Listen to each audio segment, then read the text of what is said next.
we are going to cover in this session, what are unary phase diagrams, then checking the accuracy of unary phase diagrams and things like this. So what is a unary phase diagram? We have had enough of discussion on it. Unary phase diagrams are drawn for one component systems. In a one component system, composition is not a variable. The only two variables are temperature and pressure. So which changes in temperature and pressure, what different phases would be seen in the material system is what is shown by the unary phase diagrams. So unary phase diagram is a diagram between temperature and pressure. It's a graphical representation of what different phases are present in a unary system under different conditions of temperature and pressure. And this is the phase diagram for pure iron that we are trying to show. Students, what you can note is that there are some single phase regions in this diagram, and then there are some two phase regions in this diagram, and finally we have a couple of triple points also in case of pure iron. So this diagram tells us that if you are at under these conditions of pressure and temperature, there is only one phase present in pure iron, and that phase is called alpha phase, which has got a characteristic BCC crystal structure, right? Similarly, this is another single phase region. See, this region is called epsilon iron, which comes at about 11 gigapascals, means 11,000 atmospheric pressure, which is a very, very high value, and has only been obtained in the laboratory for this basic research, right? But then if you are somewhere in this region at a very, very high pressure, right, 11 gigapascals or in excess of that, and you are at temperatures about 500 or more than that, then you see this HCP crystal structure appearing in iron, which is called the epsilon phase, and the iron which is containing epsilon phase in it is called epsilon iron. Then we have this third single phase region where iron has BCC, FCC crystal structure. This is called gamma iron. Then another single phase region where iron again becomes BCC, but is different from here because here the lattice dimensions are very small. आपसे हमने बात की हुई है phase same रहने के लिए, chemical composition, physical state, crystal structure, lattice dimension same रहने चाहिए. तीनों चीजें पहली अल्फा और डेल्टा की सेम है. Chemical composition is same, physical state is same, crystal structure is even same, but lattice dimensions are very, very different, because of which this would have very different mechanical properties from what alpha iron would have. फिर ये single phase reason आ गई liquid, फिर यहाँ single phase reason आ गई जब iron vaporise हो जाएगा 3000 से ऊपर. तो बच्चों अगर आप देखें 1 2 3 4 5 6, ये 6 सिंगल फेज रीजन्स हैं. फिर ये जो लाइंस हैं आपको ब्लू में नजर आ रही हैं, इनको हम कहते हैं टू फेज लाइंस या टू फेज बाउंड्रीज या टू फेज इक्विलिब्रियम लाइंस, क्योंकि इन लाइन पर अगर आपके मटेरियल का टेम्परेचर और प्रेशर ऐसा है कि वो एग्जैक्टली इस लाइन पर फॉल कर जाए, तो दो फेजेस को एग्जिस्ट कर रहे हैं. So if at any point in time you have a pressure and temperature for your pure iron specimens so that it falls here, it has got two phases in it. And what are those two phases? Alpha phase and gamma phase. Similarly, here we have alpha phase and epsilon phase. Here we have epsilon phase and gamma phase.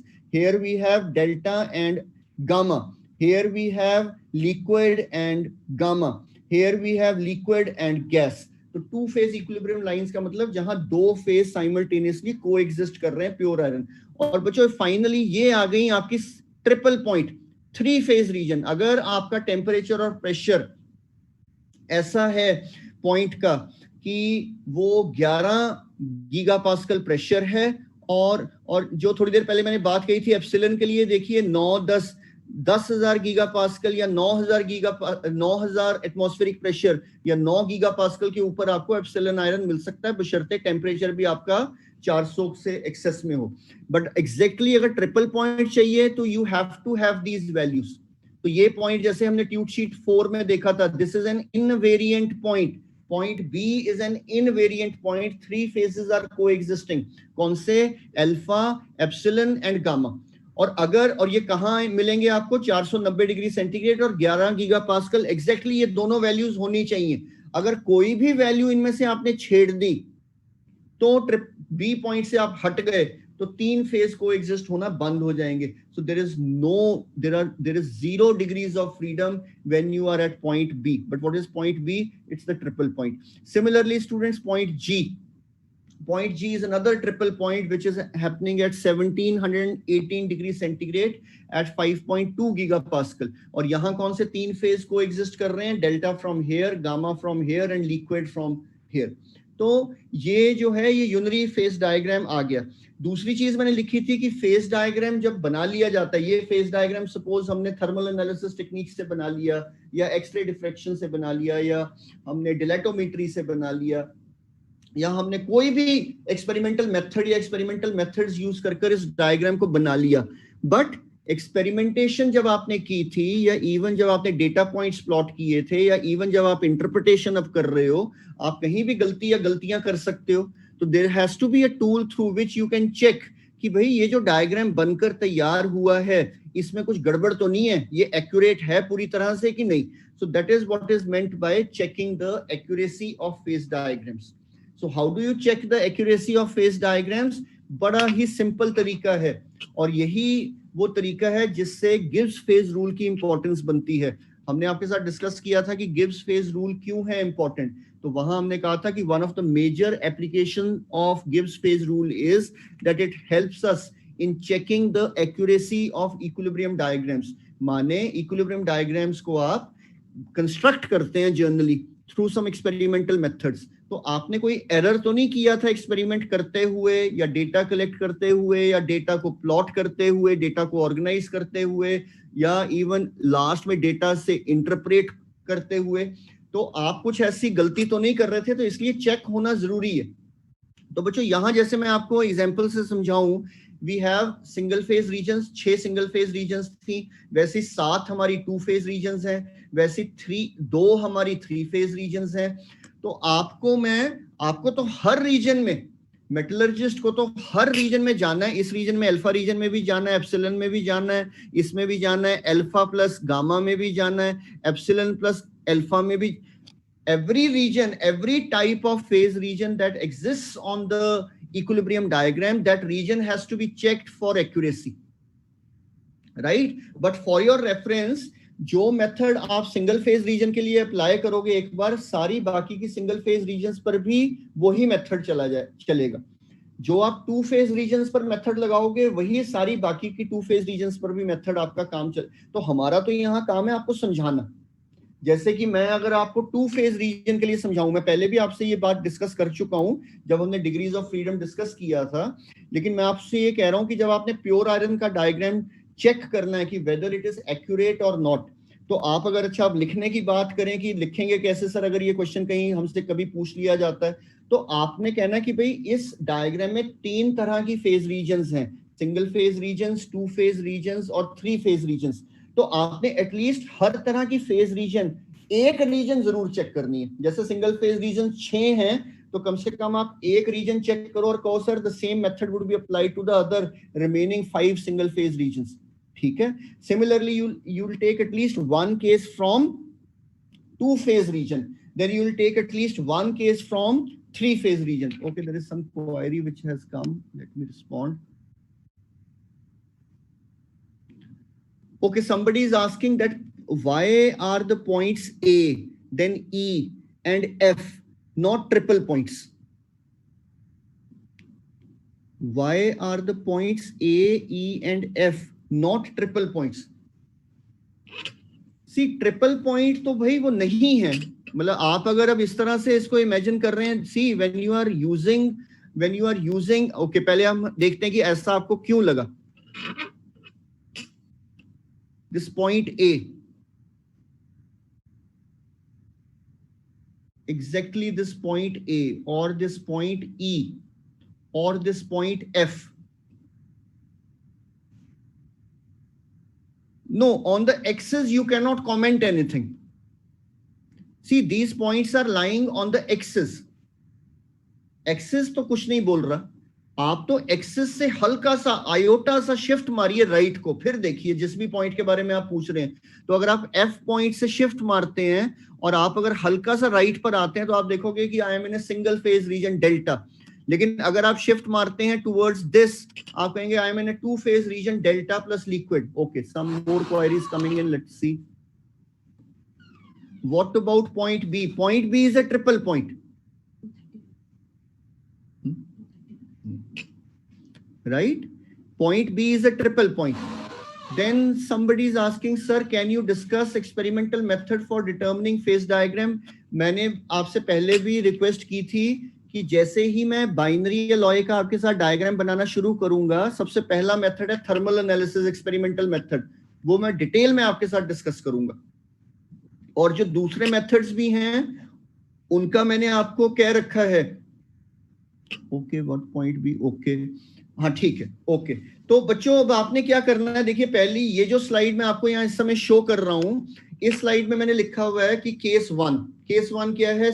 C1. C मतलब component 1, वो तो same ही रहना. We are talking about a pure metallic system which has only one component in it. It's a unary material system and we are discussing a unary equilibrium diagram at the moment. Case 1 बनता है जब आपके unary material system में एक phase है.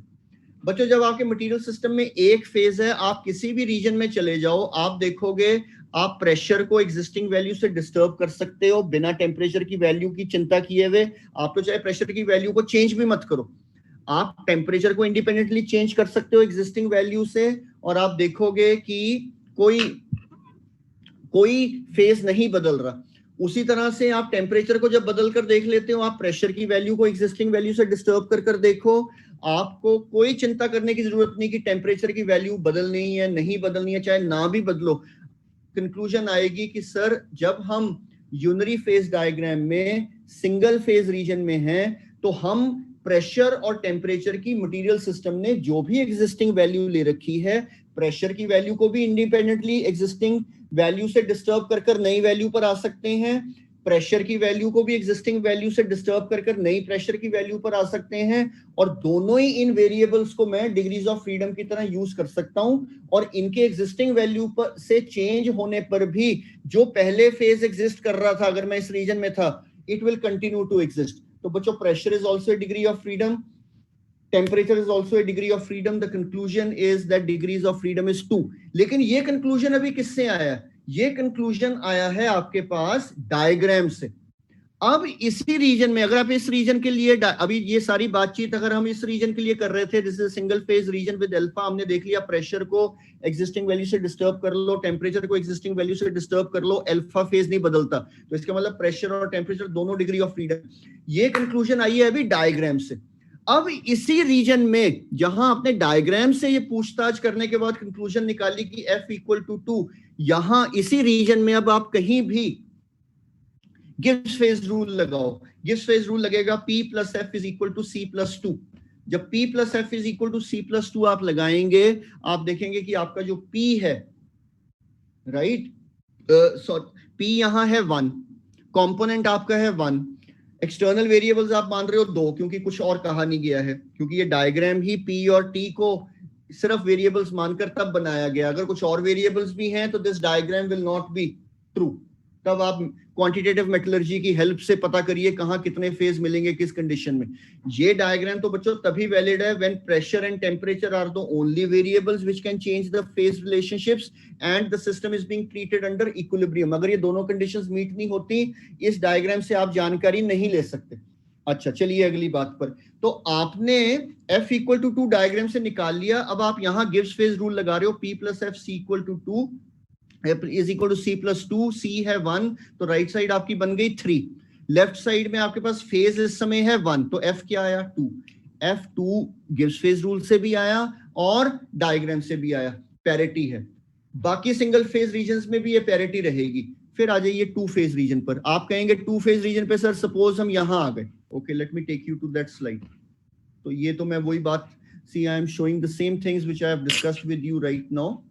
Right, so you'll conclude that the diagram is absolutely correct with regard to all the single phase regions.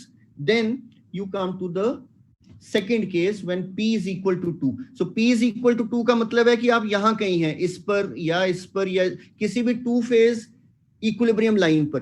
तो बच्चों for your reference मैंने देखो क्या शो किया है कि सपोज करिए okay, let me see what I have written कि मैं प्रेशर की पहले बात कर रहा हूँ आपके साथ की। हाँ, मैं प्रेशर की बात कर रहा हूँ। देखिए मैंने क्या कहा, मैंने कहा कि एग्जिस्टिंग आपका टेम्परेचर कॉम्पोजिशन पॉइंट है Z, तो इसका मतलब है कि आप टू फेज बाउंड्री पर हैं। इसका मतलब है प्योर आयरन में इस समय अल्फा है और गामा है।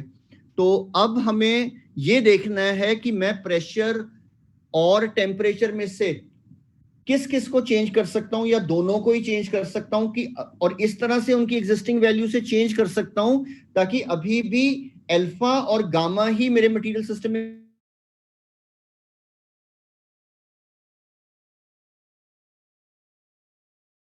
एग्जिस्ट करते रहे। दूसरे शब्दों में उस बात का क्या मतलब है कि मैं इस लाइन करते हो कि sir let us see can we exercise pressure as a degree of freedom, तो हम आपको कहते हैं कि ठीक है यार, आपने एग्जिस्टिंग वैल्यू है ना, जो तुम्हारा मन करता है एग्जिस्टिंग वैल्यू से, एग्जिस्टिंग वैल्यू पी जेड से डिस्टर्ब कर कर कुछ भी नई वैल्यू ले लो, ले लो। आपने ये वैल्यू ली पी जेड, ये बच्चों किया आपने independent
Okay, students, can you hear me?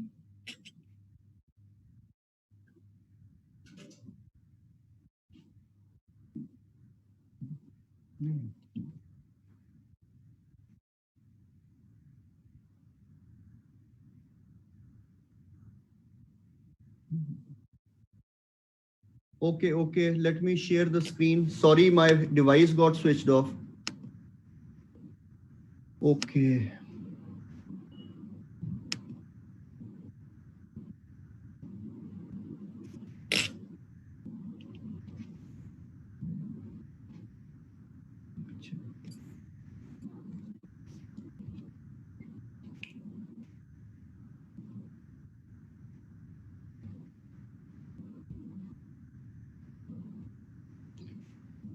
Is the slide visible to you now?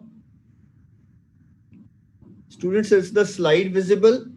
Okay, let me see. Oh, thank you so much.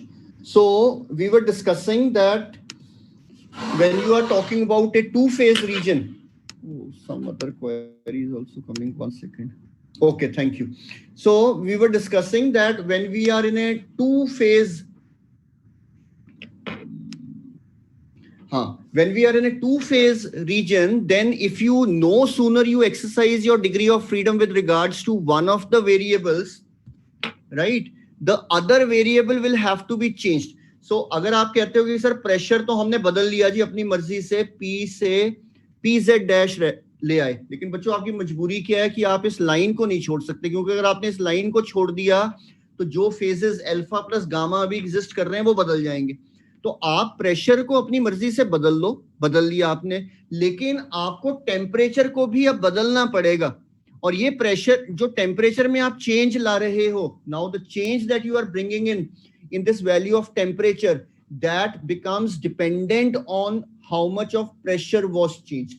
अगर आपने देखिए और ज्यादा प्रेशर बदला होता तो टेम्परेचर की वैल्यू यहां कहीं आती. तो टेम्परेचर की वैल्यू को भी चेंज करना पड़ रहा है, प्रेशर की वैल्यू को भी चेंज करना पड़ रहा है. प्रेशर को आप खुद अपनी मर्जी से चेंज कर रहे हो, वो इंडिपेंडेंट है, लेकिन टेम्परेचर में जो चेंज लानी पड़ेगी that is dependent upon the change in pressure that has been brought about. Similarly आप इससे उलट कर सकते थे.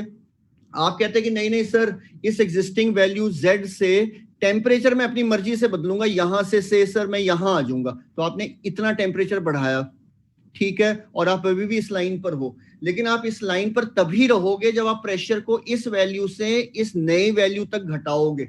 और ये घटानी या लोअरिंग ऑफ प्रेशर वैल्यू किस पर डिपेंडेंट है कि आपने टेम्परेचर कितना चेंज किया है. So whenever for a unitary system you are in a two phase region, then it would depend, you will have only one degree of freedom. You can exercise that degree of freedom either in pressure or in temperature. If you exercise it in pressure, temperature would become dependent, and if you exercise it in temperature, then pressure would become dependent. तो आपका conclusion क्या निकल कर आया कि sir अगर हम P equal to 2 हैं, यूनरी सिस्टम में अगर दो फेज को एग्जिस्ट कर रहे हैं, चाहे मैं यहां हूं चाहे यहां हूं चाहे किसी भी टू फेज रीजन में हूं, 1 डिग्री ऑफ फ्रीडम है. और बच्चों अब यहीं जहां आपने डायग्राम से कंक्लूजन निकाला कि इस रीजन में, इस टू फेज रीजन में डिग्री ऑफ फ्रीडम 1 है, जब आप गिब्स फेज रूल लगाओगे P plus F is equal to C plus 2, वहां से भी F1 निकल कर आएगा. So because there is parity in the values that you have obtained from the diagram as well as from the Gibbs phase rule, the diagram is correct with regards to this region. Similarly, then you come to the triple point, that is three phase region, जो आखिरी तरह की regions अब बची हैं. तो इस region में students आप कहोगे कि sir, when I go to the diagram at point B or at point G, what I realize is that all three phases are coexisting, but they are coexisting at this definite value of pressure and temperature only. मतलब अगर आप B point पर हैं और आप अगर alpha epsilon और gamma देख पा रहे हैं, वो इसीलिए देख पा रहे हैं क्योंकि आप एग्जैक्टली 11 गीगा पास्कल और 490 डिग्री सेंटीग्रेड पर हो. अगर दोनों में से कुछ भी बदला तो ये ट्रिपल पॉइंट लूज हो जाएगा, फेजेस बदल जाएंगे. Your degrees of freedom is 0 because you can not change temperature, you can not change pressure. और बच्चों यहां अगर आप गिब्स फेज रूल भी लगाते हो, the answer would come out to be, for F it would come out to be 0.